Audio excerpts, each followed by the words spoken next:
Olá! Hoje a gente vai dar uma volta na praça pública do século XXI, só que o nosso guia vai ser uma mente lá da Grécia Antiga. O tema de hoje, na Praça com Sócrates. Olha, essa nossa análise de hoje é toda baseada no artigo genial da Marinês Pereira. Com mais de 40 anos de experiência em áreas como neurobusiness e inteligência artificial, as ideias dela são a base de tudo que a gente vai discutir aqui. Então, todo crédito a ela. E tudo começa com esse provérbio aqui. Ele é a chave para a gente entender a nossa relação com o conhecimento hoje em dia. A informação, que nem a água, está por toda parte. A pergunta que fica é: quem é que está com sede de verdade? Então, bora mergulhar nisso. A gente vai começar na nossa praça digital, depois encarar a crise do conforto e o tal do mito do burnout. Em seguida, vamos decifrar o papel da IA, descobrir o caminho da força mental e, no final, encarar a escolha definitiva. Nossa primeira parada, então, é a praça pública de hoje, a Ágora Digital. Agora, imagina só o Sócrates aparecendo por aqui. Ele ia adorar o debate, com certeza, mas ia ficar de cabelo em pé com a tecnologia. Como a gente vê aqui, a praça mudou do mármore para o silício, mas o dilema central que o Sócrates já encarava continua o mesmo. A tecnologia, poxa, voou, avançou de um jeito incrível, mas a mente humana, a nossa resistência em pensar de verdade parece que ficou parada no tempo. E é aí que a gente chega num paradoxo que é, sinceramente, meio cruel na nossa era. A gente tem acesso a um oceano de informações, um lago de conhecimento, que não acaba mais. E mesmo assim, parece que estamos perdendo a sede, sabe? Anestesiados por um conforto que, no fundo, só enfraquece. O que nos joga direto na crise do conforto moderno. Por quê, né? Com tantas ferramentas para a gente crescer, por que a gente acaba escolhendo a estagnação? A resposta, ao que tudo indica, está na nossa história e na nossa biologia. Olha só esse ciclo. É uma ideia bem antiga, mas que, caramba, explica muita coisa do nosso momento. Pessoas fortes criaram os tempos fáceis que a gente aproveita hoje. O perigo, como a máxima sugere, é que esses tempos fáceis podem estar criando pessoas bem com o cérebro um pouco menos treinado. E a neurociência vem e explica o porquê disso.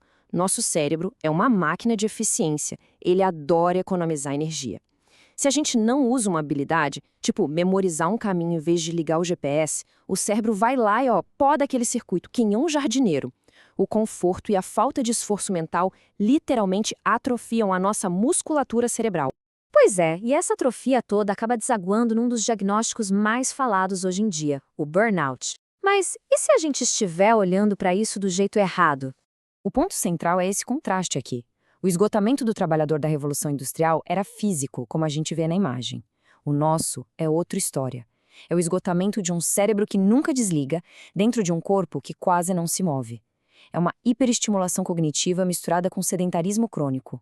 Mas e aí, para quem tenta quebrar esse ciclo treinando à noite, por exemplo? O segredo não é parar, mas sim gerenciar a recuperação. Esse slide nos dá umas estratégias bem diretas baseadas na neurociência. Primeiro, gerenciar a temperatura, com banhos mornos para sinalizar para o corpo que é hora de relaxar. Segundo, bloquear a luz azul com uma iluminação mais amena. E, o que é crucial, praticar higiene mental, largar o scroll infinito e pegar um livro. É usar o cérebro para otimizar o ganho do corpo. Bom, agora vamos falar da ferramenta talvez mais poderosa e polêmica da nossa ágora digital, a inteligência artificial. Ela pode ser nossa maior aliada ou a nossa ruína. A escolha, no fim, é nossa. E a autora traz uma metáfora que é, olha, perfeita para isso. A IA é um exoesqueleto cognitivo. Pensa só, ela amplifica a nossa força, mas para usar essa coisa direito, a gente precisa de um músculo mental muito forte para controlar. Não é uma ferramenta para quem pensa de forma passiva. E este slide aqui deixa a diferença bem clara. De um lado, o uso reativo, de servo, é aceitar a primeira resposta que a IA dá, deixar ela substituir nosso pensamento e, no fim, atrofiar o cérebro. Do outro lado, o uso intencional, de mestre, é provocar a IA, é usar ela para ampliar o nosso pensamento e liberar a nossa mente para o que realmente importa, a estratégia. O recado aqui é forte, é direto.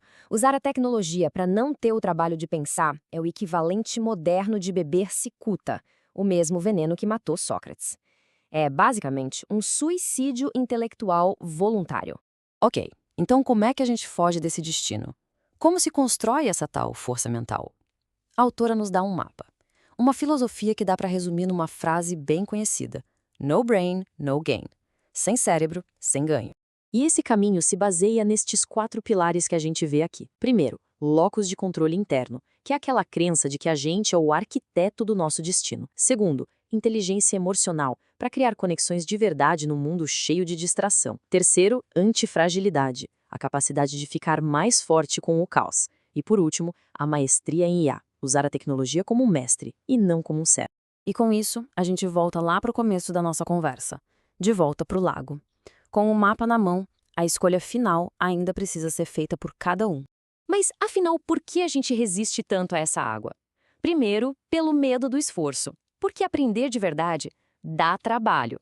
Segundo, pelo conforto da ilusão, de achar que uns vídeos curtos já são conhecimento profundo.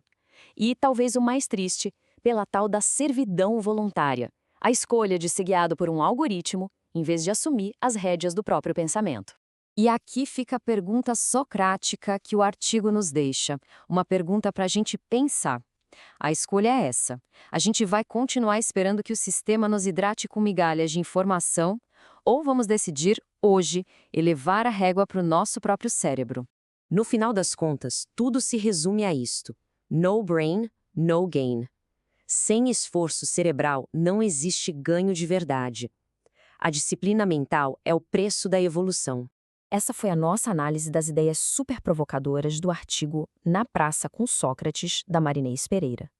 Agradecemos a atenção.